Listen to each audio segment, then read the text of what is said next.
अस्सलाम वालेकुम। दोस्तों, आज हम आपको यूरोप की ऐसी कंट्री की सैर करवाने जा रहे हैं जो 800 साल तक मुसलमानों के पास था।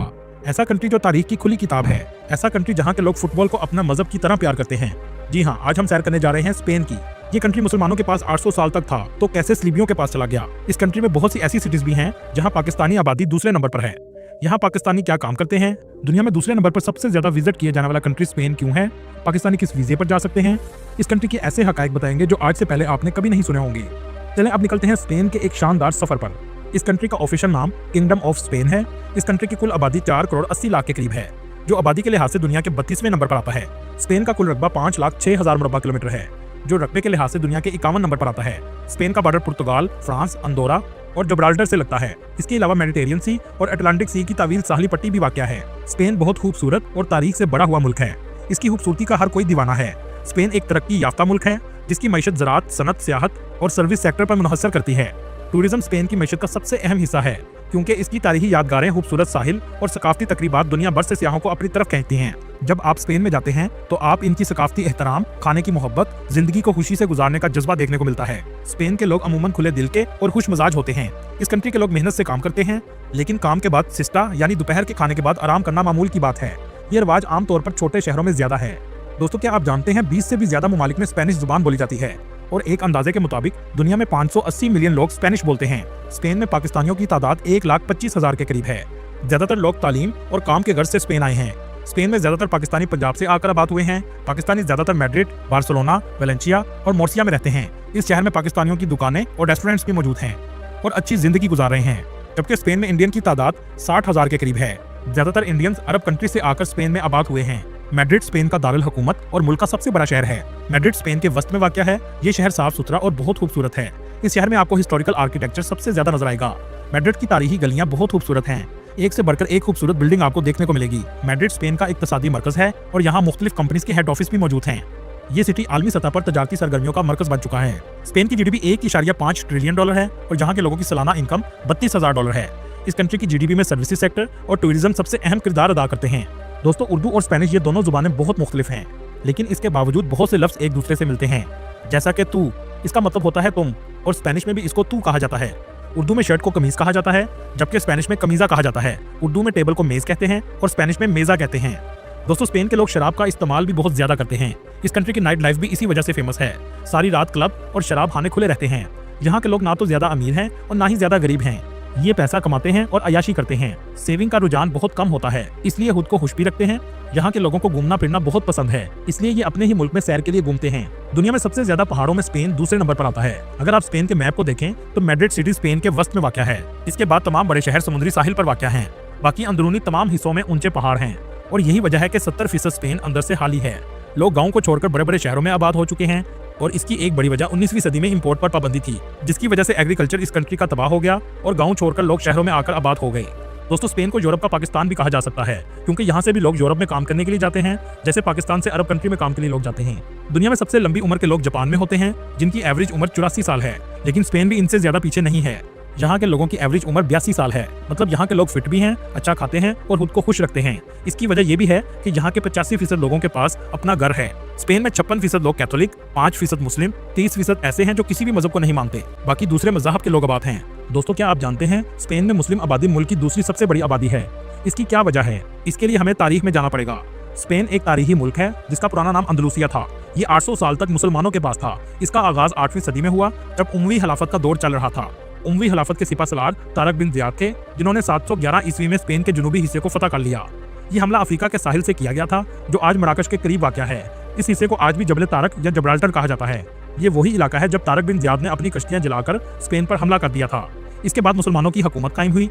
आज का स्पेन उस वक्त का अंदलूसिया था, जिसका दारुल हुकूमत कुर्तबा था। तालीम के लिहाज से भी मुसलमान दुनिया में सबसे आगे थे।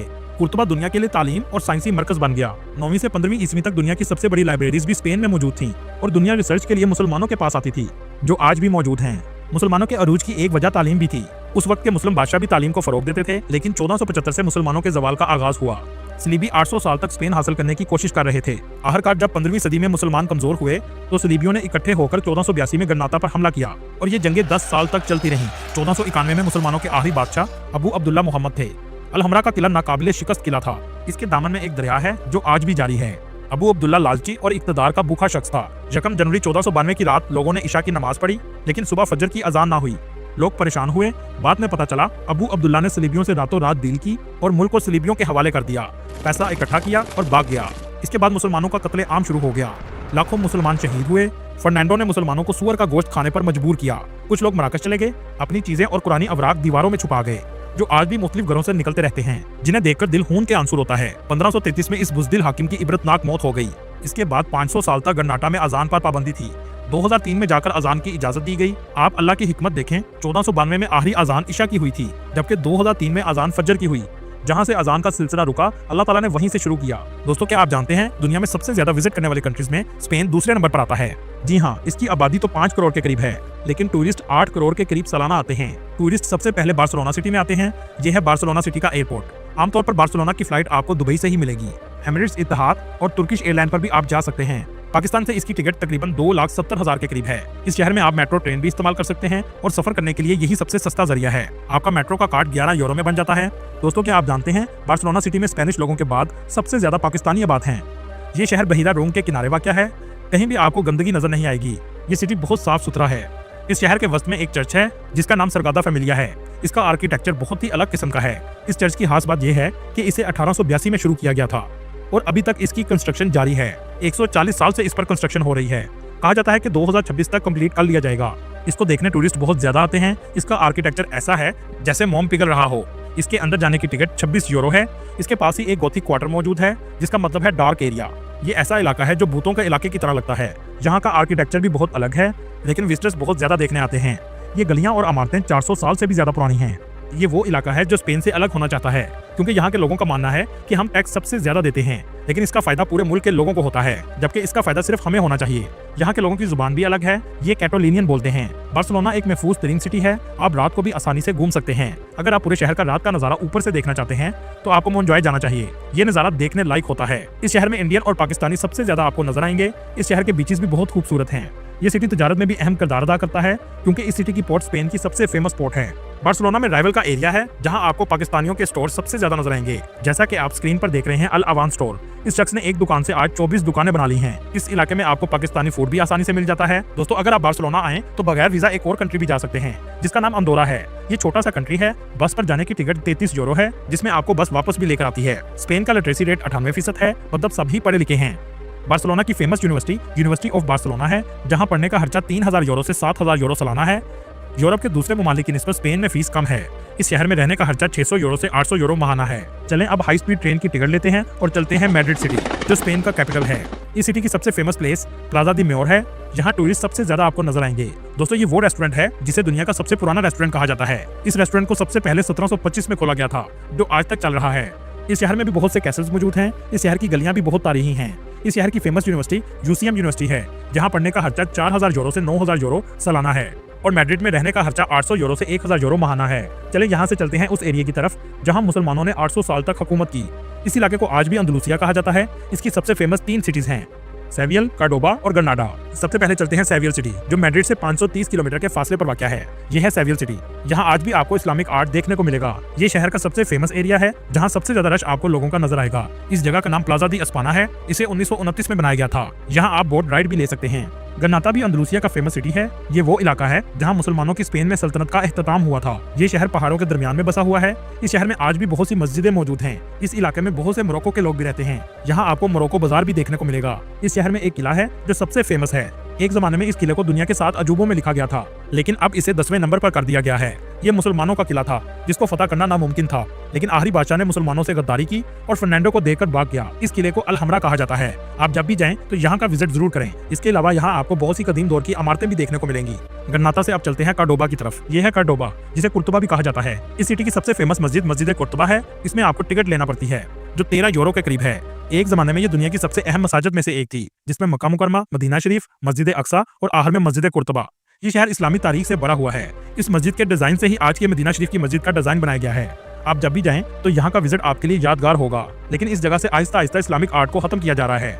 अब्दुल रहमान ने 786 ईस्वी में इस मस्जिद की तामीर करवाई। सलीबियों ने बहुत कोशिश की कि इसको चर्च बना दिया जाए, लेकिन काफी हद तक चीजों को तब्दील कर दिया गया है। यहाँ तक कि इसके एक हिस्से में चर्च भी बना दिया गया है। दोस्तों, क्या आप जानते हैं इस जगह इलामा इकबाल भी आए थे, जिन्होंने यहाँ नमाज अदा की थी। लेकिन आज नमाज पढ़ने के लिए पहले इजाजत लेना पड़ती है। स्पेन के 80% लोग शहरों में रहते हैं और 20% लोग गाँव में आबाद हैं। दोस्तों, क्या आप जानते हैं कोलंबस को भी सबसे पहले स्पेन में ही दफनाया गया था, लेकिन इसकी बीवी मारिया कोलंबस की लाश डोमिनिका ले गई। 1898 में दोबारा कोलंबस की लाश को स्पेन में दफनाया गया। 2002 में इसकी लाश को निकालकर जला दिया गया और हवा में उड़ा दिया। ये वही कोलंबस है जिसने अमेरिका को दरियाफ्त किया था। स्पेन में इस्तेमाल होने वाली करेंसी यूरो है, जो पाकिस्तानी 290 रुपए के बराबर है। स्पेन दुनिया के उन ममालिक में आता है जिसके नेशनल एंथम में एक भी वर्ड नहीं है, बल्कि सिर्फ म्यूजिक है। अगर बात करें इस कंट्री के वीजे की, तो पाकिस्तान में इसकी एम्बेसी मौजूद है। ये कंट्री बहुत से वीजा ऑफर करता है। इस कंट्री में आप शेंजन वीजा से भी जा सकते हैं। इसके अलावा गोल्डन वीजा है, जिसमें 5 लाख यूरो की प्रॉपर्टी लेना पड़ती है, जिससे आपको 5 साल का वीजा मिल जाता है। जॉब से रिलेटेड लिंक आपको डिस्क्रिप्शन में मिल जाएंगे। दोस्तों, उम्मीद है आपको ये वीडियो पसंद आई होगी। ये थी आज की हमारी इन्फॉर्मेटिव और दिलचस्प वीडियो। आपको वीडियो कैसी लगी कमेंट में जरूर बताइएगा और नया मेरे दोस्तों से गुजारिश है हमारे चैनल को सब्सक्राइब और लाइक जरूर कीजिएगा। अगली वीडियो तक अल्लाह हाफिज।